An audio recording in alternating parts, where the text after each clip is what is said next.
It's been a long and arduous journey, particularly for the elected in Rivers State. Not a very smooth one either for the political class, following, protracted conflict between the suspended governor, Fubara, and his political godfather, Minister Nyesom Wike, of course, which led to a number of unwholesome consequences, a bungled peace agreement, and of course, the suspension of democratic institutions. And that, supposedly terminates tomorrow with the return. But Kadi asked a very critical question moments ago. What does the future hold for Rivers State politically? Let's ask that, amongst many others, to someone who should know. He himself has been in the constant running for the office of governor in Rivers State. Let's welcome the governorship candidate of the All Progressives Congress in the 2023 general election, Mr. Tonye Cole, who joins us virtually. Good morning, sir, and thank you so much for joining us on this one. Good morning. Always a pleasure being here. Let's start with the very, first question, which has already set the tone for our discussion already, from what has transpired in the last 6 months, and particularly, studying relations between, the opposing figures in the long protracted conflict after, the brokering of peace by Mr. President. What does the future hold in terms of political stability for Rivers State? Sorry, I've lost sound. I can't hear you at all. Oh, I hope it gets better as I repeat the question. Given the political atmosphere, particularly following the intervention by Mr. President, in the video that we saw just a few months ago, have the political figures been putting together peace-building moves? And against that backdrop, what does the future hold for Rivers State politically?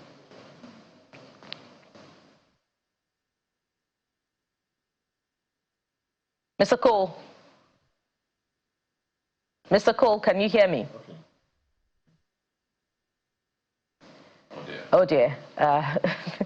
I wonder if the political atmosphere that is also impacting on our conversation, because this also happened, when we tried to have a conversation with Mr. Nwaju yesterday on the program.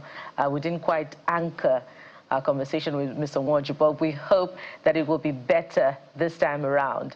Okay, we'll try this again with Mr. Cole. Hello again, sir. I hope you can hear me now. Now I can hear you. All right, brilliant. Having studied the atmosphere in Rivers State in the last couple of months, and again, when we consider that Mr. President has brokered peace between the warring factions, we saw them in videos just some months back in handshakes. Some would say, that that's just for the optics, but that there are still unhealed wounds. But from what you can tell us, have relations improved between these political actors? And against that backdrop, what does the future hold for Rivers State politically? Okay, so first of all, I recall always saying that the one person who could resolve the Rivers crisis when the governor, Fubara, and the Honorable Minister, Nyesom Wike, had a very public falling out was Mr. President. And if he had not weighed in, there would have been no way that the situation would have been resolved. We found ourselves in a very, very unfortunate state of emergency, one which was not welcome at all, but that's where we are. And in the midst of all of that, there was a reconciliation between the governor and his political godfather, the Honorable Minister. It's never a palatable situation, but that's where we are. Tomorrow, we have the governor coming back, and the scenario is exactly where we were when he began his fight, which was that he found that he was totally surrounded and could not take decisions himself. And I believe that we're finding ourselves back to the very, very beginning. Status quo returned to exactly the situation that caused him to begin his fight. So We're going to have to see whether this time around he's going to choose to live with the status quo that he fought against, or go back to another fight. Only the governor can tell us. Quite a very interesting way you put it, quite mildly, because everyone is curious. But the most important thing now is that there's peace in the States. Whether that peace is fragile, whether it's just short-term, it's a different kettle of fish entirely.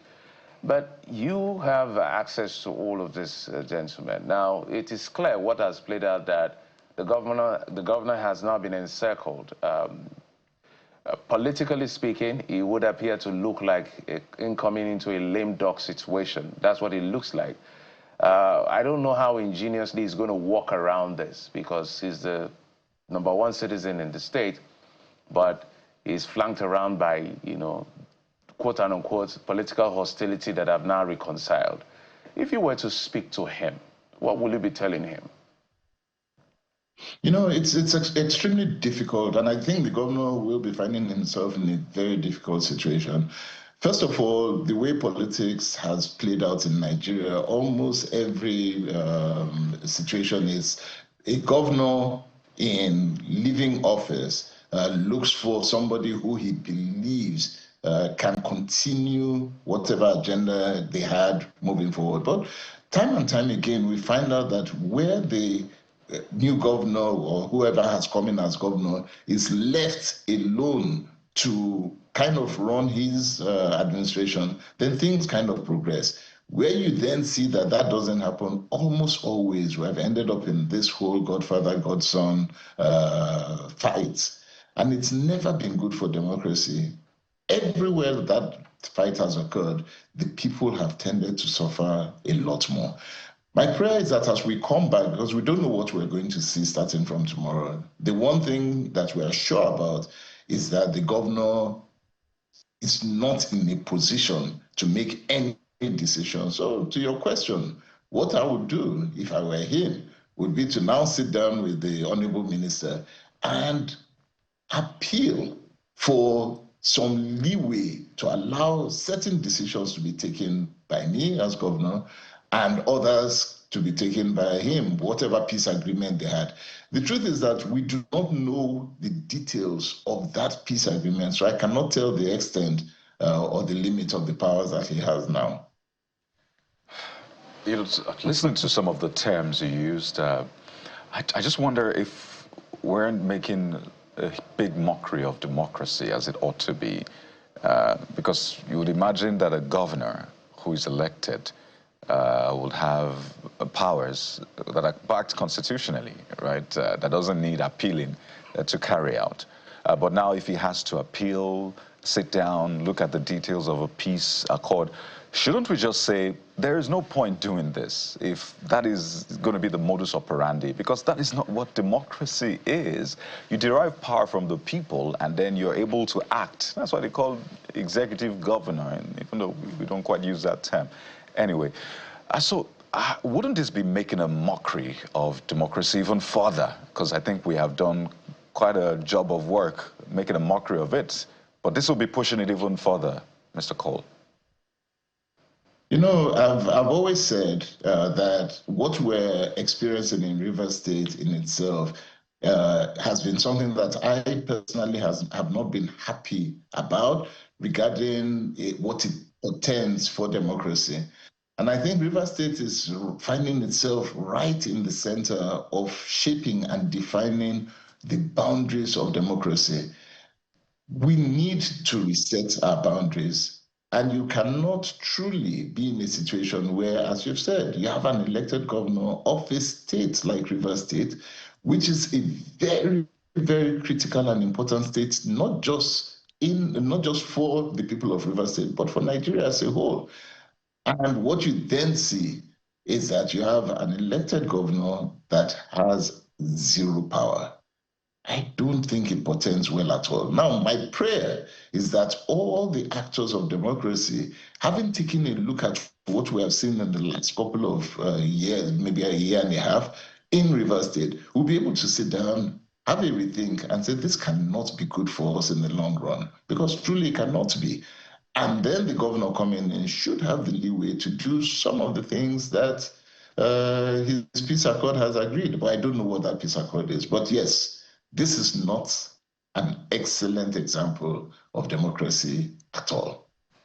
So should we just start all over again? Now, I don't know what that would look like, rather than continue in this direction, which we know is flawed.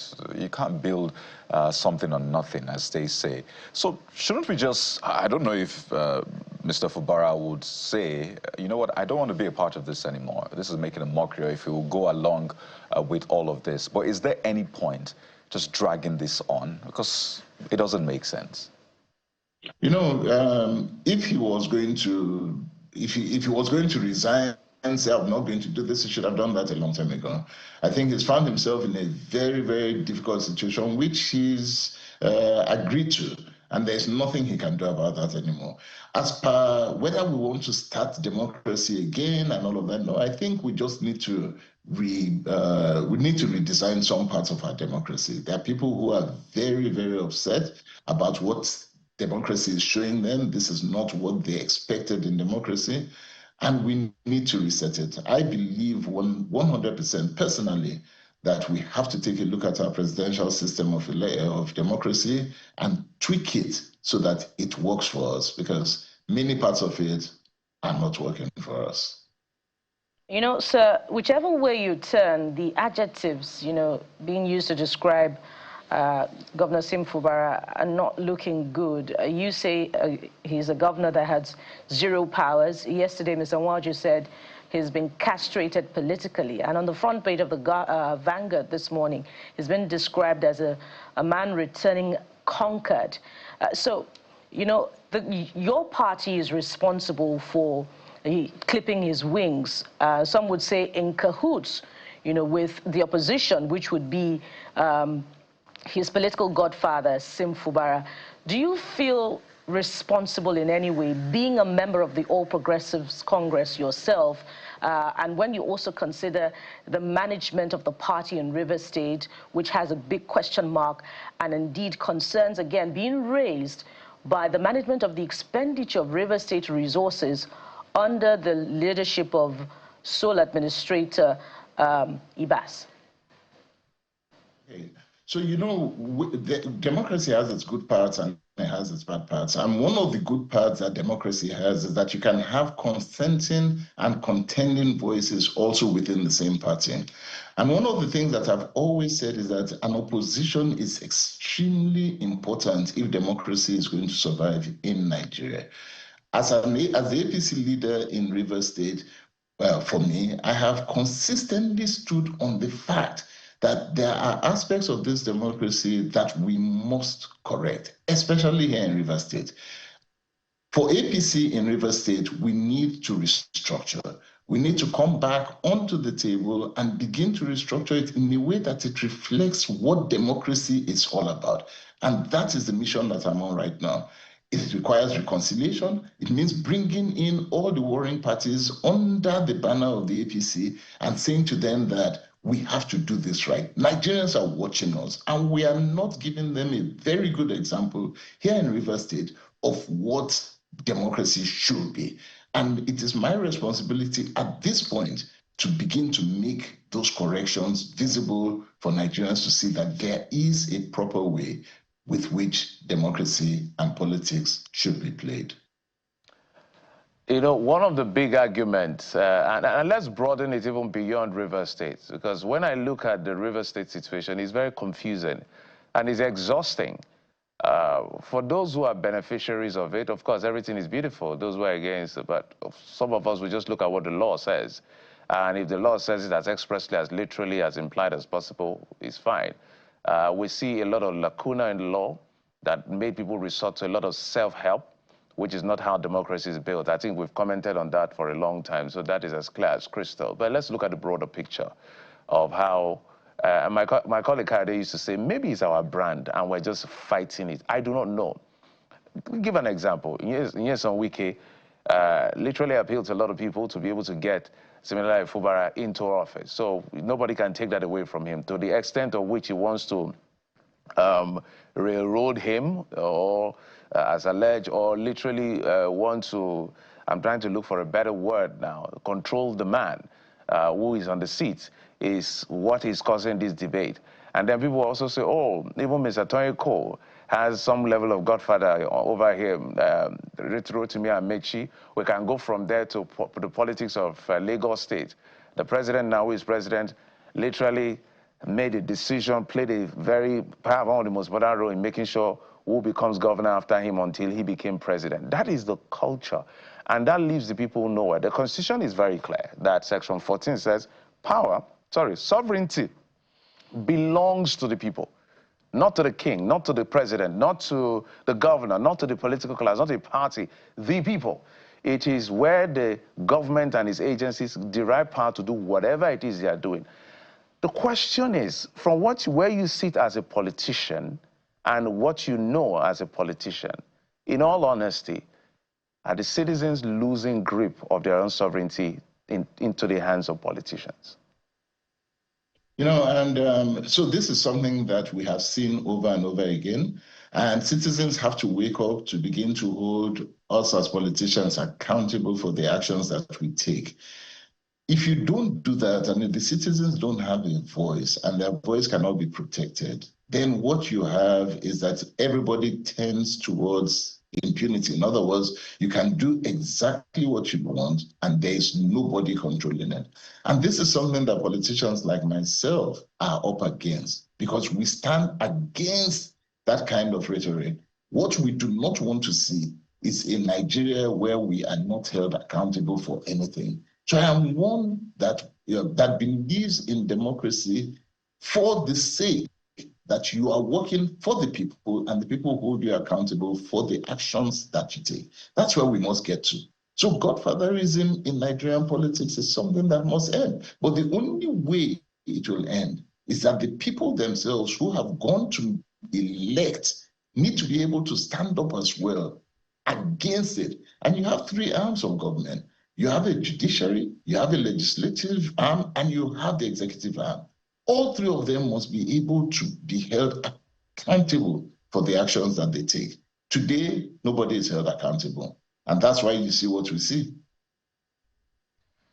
So let's see, maybe let's take a peek into the future and see what we will see in the coming days.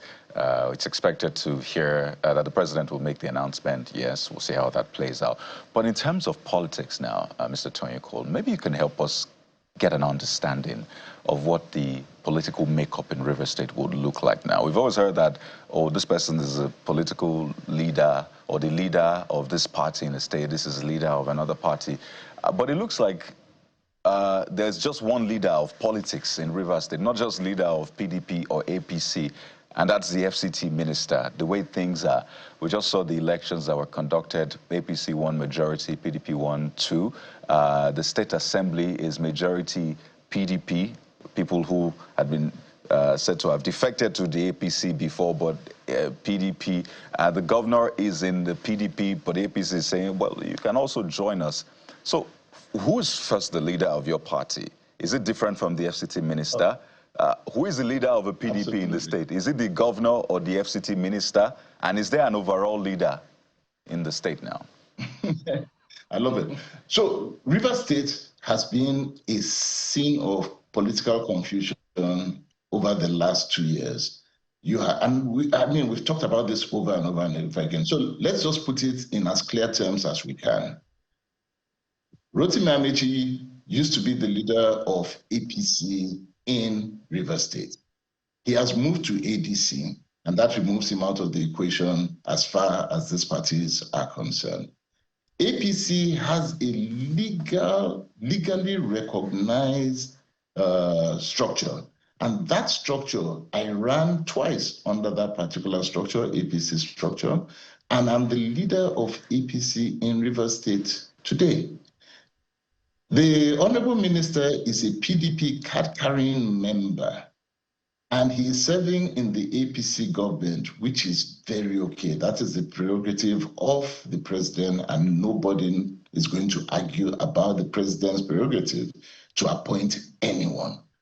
However, there are many people who he has then put people within the APC and the PDP who are PDP members, and they call themselves PDP, APC, PD, and that area of it is very, very confusing. He holds the structure of PDP. There's a structure of APC that it tends to hold. What we're saying in Rivers State and what I am standing for now is that there should be a PDP, there should be an APC, there should be other political parties that can compete for the space, but nobody should be confused. Where is the minister? According to some people, APC, then he's in APC. Mr. Cole, PDP, then he's in Mr. Cole, according to some people, the FCT minister is also the leader of the APC. Because how did you win all of those local governments? How did you win? Were you able to mobilize people to win those local government elections? They say he was the one that was instrumental to it as well. He would have to come and answer that, but he cannot say he's the leader of the APC. And I'd love for him to come and say that. I wish he would come out and say that, you know what, my name is Nyesom Wike, and I am the leader of the APC. And that will clarify everything. If he can come out and say that, then there will be no doubt. At least then we know where he stands. As we speak today, I'm very certain that he is the leader of the PDP in Rivers State. And we have heard you extend Mr. Cole, we have heard you extend an invitation to him to join the APC to clarify things. So if he joins the APC, then he would be the leader of the APC in Rivers State. Am I correct?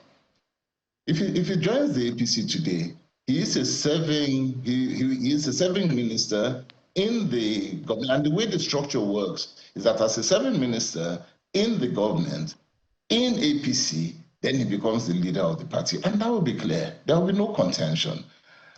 I ran for governor, and then we continue from there.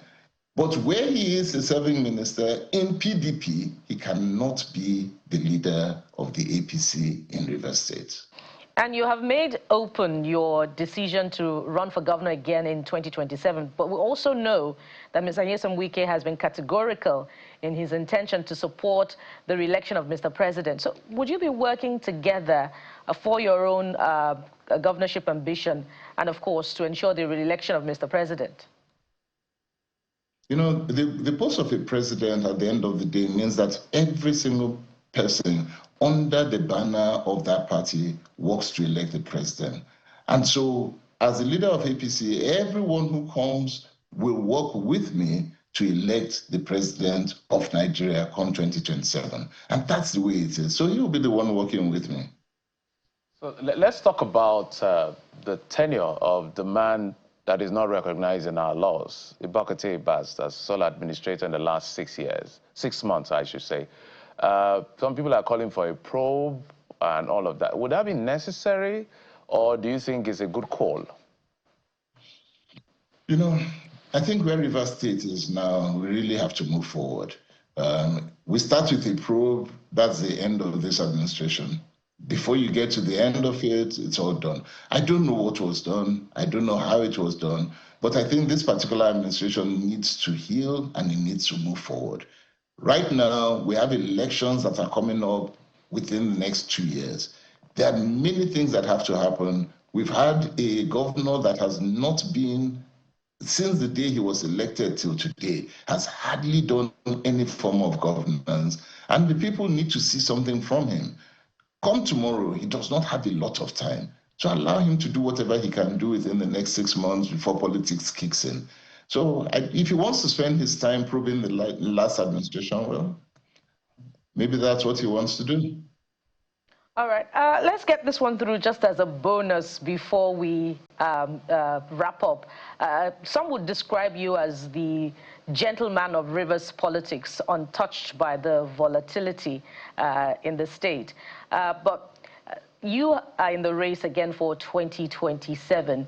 How would you sell your candidacy, you know, in a state where the people are evidently agreed about the institution of, you know, military style, if you like, government following the suspension of Governor Fubara? How would you sell your candidacy under that party that is responsible for this?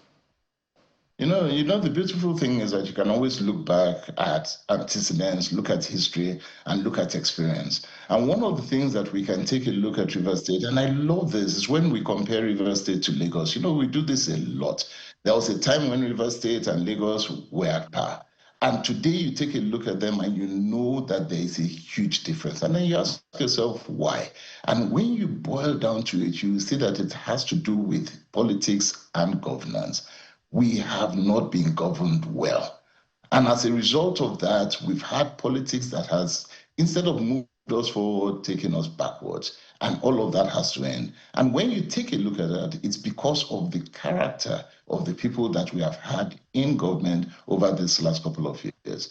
So, gentlemen, maybe that's what we need. We've had loud fighters, shouters, and all sorts of things. It hasn't taken us much very far. Now we must try a different type of politics and a different type of politician. I believe that I have what it takes to move River State forward, and we're definitely going to do so. So you've made it very clear that you're going to run for office again. But when you look at Rivers politics, are you sure Rivers is preferred for your gentlemanness? And look at let me use the street word, ruffle that has happened since this administration. The good thing is that I walk around, I talk to people, and people are fed up. People are tired of this type of thing, and they're tired of being in the news for the wrong thing always. And I believe that River State is ready for something different. And that's why in my running, I'm certain that we're giving them something totally and completely different. Now, so, there's a question I want to put in just before we let you go. And we've spoken about the governor's end, but we seem not to have touched the members of the House of Assembly, which that is actually the heart of democracy. Because even as soon as the military takes over in any country, that's where they attack first. I did ask a question about what you'll be telling the governor, but now let's reverse it to what kind of counsel should be given out to the members of the House of Assembly, and of course the lieutenant of the FCT minister, who are also going to be serving as executive in the local government area. Of course, we know, I think it's common knowledge that the man is literally surrounded. So what will they be doing to ensure there is peace? Because they are there to check him. They've tried to impeach him twice. So you already know what I'm trying to say here. Yeah, I do. So the governor has a lot to do. And basically, if I were him, as checkmated as it may seem, there's something about relationship, and there's something about going around to the people and working with them so that you can move River State forward. So what I would essentially do is, all of this is set, the die is set, it's cast. I know that they can impeach me, but I also know that if I work with them and we work together, we can actually bring some level of development forward. So first thing is to call all of them, say to them that we've had our fight, we've all bled in this, nobody has come out victorious in any way. We've lost, some of us have lost, but right now we need to move forward. And so let's move forward and let's agree on how we want to work together and begin to work. They don't have a lot of time. Look, River State does not have a lot of time. Before they know what's happening, we're in election mode. And once we get into election mode, almost everything shuts down again. Your optimism amid the very difficult circumstances in River State should be studied. And indeed, your optimism over the years, as seen in your running. We've been talking with Mr. Tonye Cole, the governorship candidate of the All Progressives Congress in River State. Thank you for your time. Thank you very much. Always a pleasure.